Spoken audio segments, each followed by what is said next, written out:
അവിടെ ഒന്നും കാണാനില്ല. ഉം. അങ്ങനെ ബാലേട്ടന്റെ പീടന്റെ അതിൽ ഇങ്ങനെ ഇറങ്ങി വരുമ്പോ ബാലേട്ടൻ പറഞ്ഞു പയ്യെ ആ കുളത്തിന്റെ ഇടയ്ക്ക് പോയിട്ട് കുളത്തിന്റെ അടിയേക്കാണ് പോയത്. ഒരു ചാലുണ്ട്, വലിയൊരു ചാലാണ്. ഏകദേശം ഈ കുളത്തിന്റെ ഏകദേശം അപ്പുറത്തായിട്ട് ഒരു ചാലുണ്ട്, കുറച്ച് അത്യാവശ്യം നല്ല താഴ്ചയുള്ള ഒരു ചാല്. ചാലിലാണ് ആ ചാലിക്കൂടെ പോയിക്കണത്. അപ്പുറം പോയാ അപ്പുറം കടന്നു. ചാലിക്കൂടെ പോയിട്ട് ഈ പയ്യ അപ്പുറം കടന്നത്.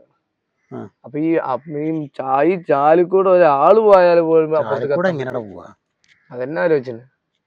ഈ അത്യാവശ്യം നല്ല താഴ്ചയുള്ള ചാലാണ്. അതായത് നമ്മളെ ഈ കുളത്തിന്റെ ആ ഒരു സൈഡിൽ കൂടെ പോണ നല്ല താഴ്ചയുള്ള ചാലാണ്.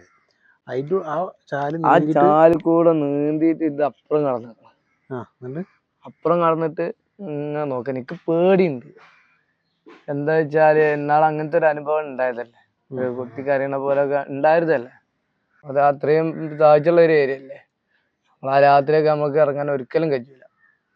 ഇറങ്ങിയിട്ടുണ്ടെങ്കിൽ പൊന്തോന്ന് പറയാനും പറ്റൂല. അവിടെ കെട്ടിട്ട പോലെ പയ്യ അവിടെ കെടുക്കുകയാണ്. ഈ കുളത്ത് ഇതിന്റെ അരിക്കൂടെ ചിലപ്പം പയ്യ കുഴഞ്ഞിട്ടുണ്ടാവും. അത്രയും താഴ്ചയുള്ളതല്ലോ, കാലെത്തൂലല്ലോ. ഒരു ഐഡിയ ഇല്ല. ഈ പൈക്കളൊന്നും അങ്ങനെ താഴ്ചയുള്ള വെള്ളത്തിൽ ഇറങ്ങുന്നില്ല. അവർക്ക് നമ്മളെക്കാളും